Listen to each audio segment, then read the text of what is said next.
Дэлхийн спортын түүхэнд бага олимп гэж нэрлэгддэг оюутны спортын өвлийн 28 дугаар универсиад их наадам Казахстан улсын Алматы хотно 2017 оны 1-р сарын 29-ноос 2-р сарын 8-нд зохиогдсон 55 орны 3000 гаруй тамирчин, дасгалжуулагч, албаны хүмүүс оролцохоор төлөвлөгдөжээ. Универсиад 2017 наадам нь биатлон, кёрлинг, сноуборд, фристайл, урангуулгалт, уулын цан болон цаны 2 төрөлт, трамплин, тишүүр, хоккей, шорт-трек гэсэн спортын 12 төрлөөр болох юм а. Өнөөдөр энэхүү универсиад наадамд оролцох Монголын багт тамирчдыг үдэн гаргах ёслолын ажиллагаа болсон юм. За энэ удаагийн өвлийн универсиад наадамд манай улс түүхэндээ байгаагүй хамгийн олон тамирчинтай оролцох гэж байна. Монгол улсаас багт тамирчдыг оролцуулах ажлыг Монголын оюутны спортын холбоо зохион байгуулж, бэлтгэл сургалтыг мэргэжлийн холбоо нь хариуцсан. Тамирчдын нийт зардлыг боловсрол соёл шинжилгээ ухаан спортын яам, биеийн тамир спортын газраас шийдвэрлэжээ. Хамгийн олон бүрэлдэхүүнтэй баг тамирчид энэ удаагийн универсиад наадамд оролцохоор явж байна. Энүүгээрээ бас би онцлогтой гэж ингэж бодож байгаа. Хоёрдугаарт бас цаана тишүүрийн төрлөөр явж байгаа манай тамирчдын хувьд бол сүүлийн жилүүдэд олон улсын тэмцээнүүдэд үзүүлж байгаа амжилтууд улам өсөн нэмэгдэж байгаа. Тийм болохоор зэрэг энэ удаагийн тэмцээн ч гэсэн бас эх орныхоо нэр алдрыг мандуулж орох манай тамирчид эх орондоо үзүүлсэн амжилтууд, олон улсын бусад тэмцээнд үзүүлсэн амжилтуудаа улам дээшлүүлж, за тэгээд медалийн бууханд хүрэх болтугай гэж би чин сэтгэлээсээ хүсэн өрөөж байна.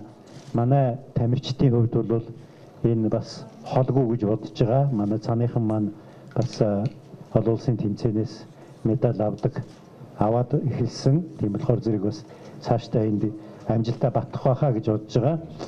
Цааныхан маань бүх зайд уралдана гэж би ойлгож байгаа. Тишүүрийнхэн маань 500-аас эхлээд 1500 хүртэл зайд уралдана гэж ингэж ойлгож байгаа. Монголын багийн ахлагчаар Монголын оюутны спортын холбооны гүйцэтгэх захирал Эрдэнэтуяа, багийн ахлагчийн орлогчоор засгийн газрын хэрэгжүүлэгч агентлаг, биеийн тамир спортын газрын спортын хэрэгжилтийг зохицуулах хэлтсийн мэргэжлэн Отгонбаатар, цааны төрөлт дасгалжуулагчаар Халиуна, тамирчнаар Ач Бадрах, Бачаргал, Амар санаа, Дэлгэрмаа, Отгон цэцэг инхтүүл нарын эрэгтэй 3, эмэгтэй 3 тамирчин.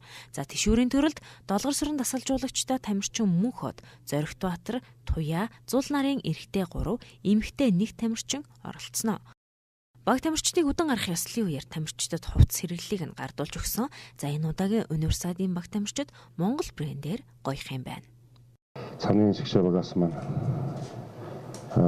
эрэгтэй 3, эмэгтэй 3, 6 тамирчин, тишүүрийн төрөлд маань эрэгтэй 3, эмэгтэй 1, ингээд 4 тамирчин оролцож байгаа. Тэгээ юуны төрөнд тамирчдаа сайн бэлтгэлж энэ тэмцээнд оролцуулж байгаа тухайн хоёр холбооныхоо удирдлагуудад баярлсан талархснаа илэрхийлмээр байна. Тэгээд энэ удаагийн универсиад маань Монголоос маань их ойрхон цагийн зөрүү, 2 цагийн зөрүүтэй газар болж байгаа. Болж байгаа газар нь өөрөө бас их онцлогтой. Алдарт Медео гэдэг дэлхийн хамгийн хурдтай тойргуудын нэг дээр ашиглах гэж байгаа тамирчид маань энэ цаашааныг ашиглаад Монголын рекордуудыг сайхан эвдээд ирээрэй гэж хүсэн ирэж байна. Мөн цаныхаа тамирчдад олоолаа оролцож байгаа. Тийм учраас аль болох өндөр амжилт гаргаад болж өгвөл Монгол улсынхаа рекордуудыг эвдээд сайхан амжилттай эргээд уулзахын үлжитэй өрөөлийг дэвшүүлье. Тэгээд төгсгөлд нь хэлэхэд энэ жил бас нэг онцлогтой зүйл нь юу гэхээр энэ жилээс ахуулан спортын төрлөөр спортоор оролцож байгаа их наадмуудын хувцсыг Монгол улстай хийлгэж үндэснийхээ үйлдвэрлэлийг дэмжихээр болсон байгаа. Тэгээд манай спортын хувцс хэрэглэл хийдэг 2 шилдэг компани маань нэг нь бэлтгэлийн хувцас дотор хувцсуудын энэ Бадуулкын хийлгэсэн Monpower гэж компани, нөгөөх нь гадуур хувцсыг хийсэн Төмөр Трейд гэж энэ 2 компанид бас талархснаа илэрхийлэхийг хүсэж байна. Ер нь цаашдаа их наадамд оролцох хувцснуудыг үндэсний үйлдвэрлэлээ дэмжин гэж явуулах төлөвлөгөөтэй ажиллаж байгаа. Тэгээд өнөөдөр хүрэлцэн ирсэн манай боловсрол соёл шинжилгээ ухааны дэд сайд Отгонбаяр болон Казахстан улсын элчин сайд бодлогын газрын дарга долоон холбооныхоо удирдлагуудад бүгдээр нь баярлсан талархснаа илэрхийлье. Багт амьдарчдыг оролцуулах асуудалд Монгол улсад суугаа Казахстан улсын элчин сайдын яам хамтран ажиллаж мэдээлэл харилцаа холбооны асуудалд дэмжлэг үзүүлж байгаа юм байна. Монголын багт амьдарчид өвлийн универсиад наадамд 1991 онд Японы Саппоро хотноо олсон наадамд анх удаа оролцож байсан бол за түүнээс хойш 2 жил тутамд болсон 12 удаагийн наадамд тасралтгүй оролцжээ.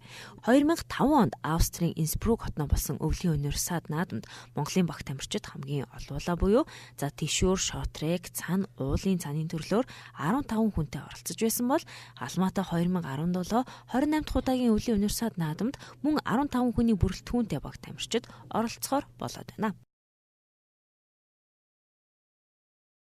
61 оноос гараагаан эхэлсэн дэлхийн оюутны спортын универсиад их наадамд одоо Монгол улс бол 12 удаа тасралтгүй оролцож ирсэн ийм сайхан түүхтэй.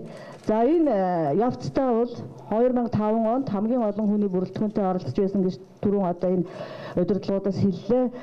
Ер нь бол төрөөс багийн спортыг болоод өвлийн спортыг хөгжүүлэх талаар баримтлаж байгаа бодлогын нэг илрэл гэж би ойлгож байна. Одоо энэ удаа бол манай Монголын оюутан тамирчид 15 хүний бүрэлдэхүүнтэй түүхэндээ 2 удаагаа ийм өргөн бүрэлдэхүүнт том бүрэлдэхүүнтэй баг оролцох гэж байна. За энэ бусад орны тамирчид бол 170 хэд энэ гэсэн тоо баримтууд байна лээ. Гэхдээ хүн амынхаа тоонд харьцуулахад бид нар бол одоо хөгжөөд удаагүй байгаа ч гэсэн оюутны спортын хөгжлийн маань түүх богинохон боловч энэ хугацаанд боломжийн хэрээр бид нар бол оролцож ирлээ. Монголын оюутны цаны эрэгтэй эмэгтэй тамирчид багийн бүхэн төрлөөс бусад бүх зай төрөлд оролцохоор бэлтгэлээ хийж байна. Харин тишүүрийн багийн эрэгтэй тамирчид 500 мянга 1500 3000 метрийн зайд уралдах бол эмэгтэй тамирчин 500 мянга 1500 метрийн 3 зай уралдааны гараанд гарч хүч чадлаа сэрх юм байна. За энэ удаагийн универсиад наадам дэлхийн 50 гаруй орны баг тамирчид 78 багц медалийн төлөө өрсөлдөн.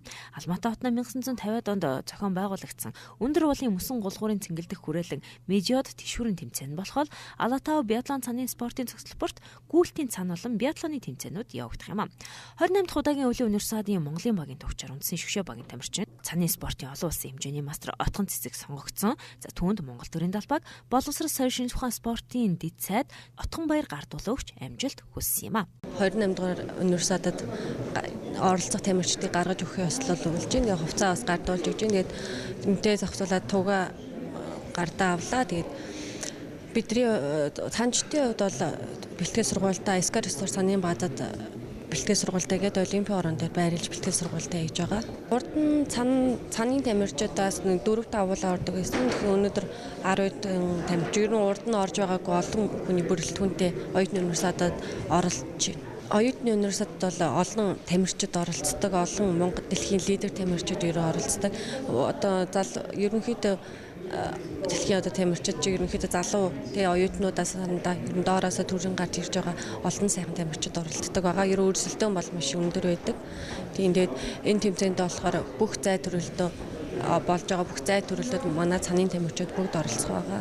Тэгээд ерөн сүүлийн жилүүдэд манай цанын тамирчдын баг тамирчдын амжилт гэсэн манай хэдэн жил бүх тамирчдаа цан спортын хэрэгслээр шинээр хангасан.